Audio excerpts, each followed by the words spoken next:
आम्हाला आशीर्वाद देण्यासाठी आलेले पितृतुल्य अण्णा,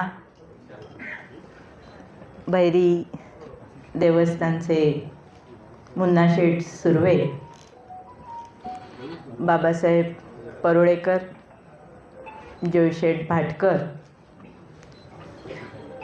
आमचे तालुका प्रमुख आणि या सभागृहातील म्हणजे या रत्नागिरी नगर परिषदेचे माजी नगराध्यक्ष बंड्याशेठ साळवी, आमचे दादा शेटे, आमच्या महिलांच्या तालुका प्रमुख कांचनताई नागवेकर, शहराचे शहर प्रमुख बिपिनजी बंदरकर आणि आमच्या महिला शहर प्रमुख आणि या सभागृहातील माझ्या ज्येष्ठ सहकारी स्मितलताई पावसकर, आमचे तालुका प्रमुख बाबूशेठ माप, अनेक शहरातील ज्येष्ठ श्रेष्ठ मंडळी, आमचे पाटील साहेबही आलेले आहेत. तर जी सगळी समाजातील ज्येष्ठ श्रेष्ठ मंडळी आणि सर्व नागरिक हो, जे आम्हाला आशीर्वाद देण्यासाठी आपण सगळेजण आलेले आहात आणि या सभागृहामध्ये आलेले नवीन 32 सदस्य, या सर्वांचं मी स्वागत करते.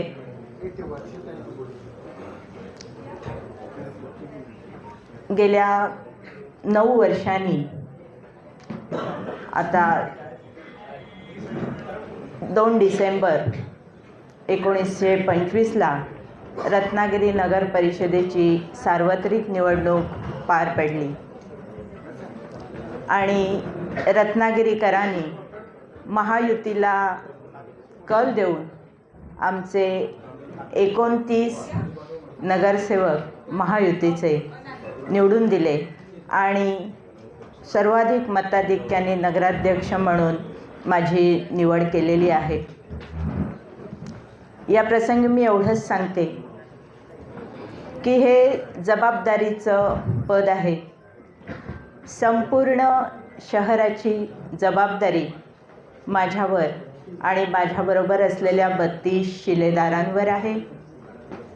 प्रत्येक प्रभागातील आमचे नगरसेवक हे त्या भागामध्ये अतिशय चांगलं काम करतीलच. या रत्नागिरी शहराचा गाढा चालवताना नक्कीच रत्नागिरीकरांना अभिप्रेत असलेला विकास, रत्नागिरीकरांच्या ज्या मूलभूत गरजा आहेत त्या सोडवण्यासाठी आम्ही सर्वजण सज्ज आहोत. त्यांच्या ज्या मूलभूत गरजा आहेत, मग रत्नागिरी शहरातील रस्ते असू देत, पाणी असू दे, वीज असू दे, या सर्व गरजा सोडवण्यासाठी आमचे नगरसेवक आणि आम्ही नक्कीच चांगल्या प्रकारे प्रयत्न करून त्या व्यवस्थित रीतीने सर्व नागरिकांना त्याचा पुरवठा करणार आहोत.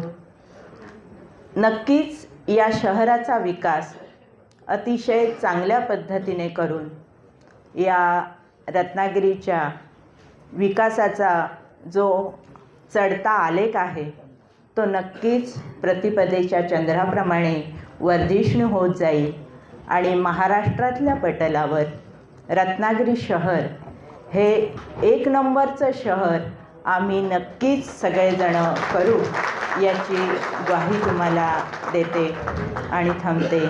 आपण सर्वजण आम्हाला आशीर्वाद देण्यासाठी उपस्थित राहिलात त्याबद्दल सगळ्यांचे धन्यवाद मानते आणि थांबते. जय हिंद, जय महाराष्ट्र.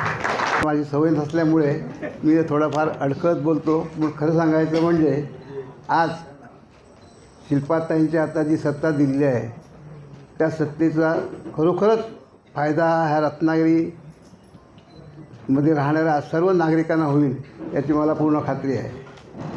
त्यांना जे सहकार्य पाहिजे असेल की माझी दोन्ही मुलं जरी उदय या ठिकाणचा आमदार किंवा मंत्री असला तरी किरणसुद्धा लांज्यातला आमदार असल्यामुळे आणि त्याचं जाणं येणं ह्या वरील लोकांशी संबंधित असल्यामुळे हे आपली बरीचशी कामं तोही करू शकतो आणि हे दोघेही करू शकतात. आणि नक्कीच रत्नागिरी हे संबंध महाराष्ट्रात नावारूपाला जाईल याची मला खात्री आहे दोघांकडूनही. त्यामुळे आपल्याला मी पूर्ण ग्वाही देतो आणि मी त्यांना माझ्याकडून होईल ते सर्व सहाय्य करण्यास मी तयार आहे. आणि शिल्पाताईंना पुन्हा एकदा मी शुभेच्छा देतो आणि माझे 2 शब्द पुरे करतो. जय हिंद. निवडणुका मागील 4 वर्ष आज होतील, उद्या होतील, परवा होतील असं चाललं होतं आणि प्रत्येकजण निवडणूक कधी लागेल याची प्रतीक्षा करत होता. अखेर निवडणूक लागल्या, निवडणुकीची धामधूम सुरू झाली आणि रत्नागिरी तालुक्याचे लोकप्रिय आमदार, तालुक्याचे रत्नागिरी जिल्ह्याचे पालकमंत्री माननीय आमदार उदयजी सामंतसाहेब यांनी निवडणुकीची महायुतीच्या माध्यमातून ही सूत्र हातात घेतली आणि अभूतपूर्व असे यश रत्नागिरी नगरपालिकेत महायुतीला मिळालं. 32 पैकी 29 नगरसेवक आपले निवडून आले आणि रत्नागिरीच्या विजयामध्ये ऐतिहासिक विजय हा आपल्याला मिळाला आहे. नगरसेवक नुसते निवडून नाही आले तर समोरच्या उमेदवारापेक्षा दुप्पट मतं घेऊन निवडून आले. म्हणजे घासून पुसून कोण नाही आले, एकदम घासून निवडून आले. म्हणून सर्वप्रथम आमदार उदय सामंत, तालुक्याचे पालकमंत्री उदय सामंत यांना मी त्यांचं अभिनंदन करतो. सर्वात प्रथम मी शिल्पाताई यांचं देखील अभिनंदन करतो. एक चांगला चेहरा आपल्या नगरपालिकेच्या माध्यमातून, महायुतीच्या माध्यमातून नगराध्यक्ष म्हणून निवडून आला म्हणून तुमचं अभिनंदन करतो. आणि एवढंच सर्व शिवसेनेच्या नगरसेवक असतील, महायुतीचे नगरसेवक असतील यांच्या वतीने मी शब्द देतो सगळ्यांना, आलेल्या पत्रकार बांधव असतील सर्वांना. रत्नागिरी नगरपालिकेच्या माध्यमातून शहराचा अतिशय चांगला विकास पारदर्शकपणे केला जाईल. माननीय पालकमंत्री उदय सामंत यांचं त्यावर सर्वांचं लक्ष असणार, त्या देखील आमचं देखील पदाधिकाऱ्यांचं लक्ष असणार आहे. 100% खात्रीने सांगतो की रत्नागिरी शहराच्या विकासामध्ये एक चांगला हातभार आमचे सर्व नगरसेवक लावतील एवढे आशा व्यक्त करतो आणि थांबतो. जय हिंद, जय महाराष्ट्र.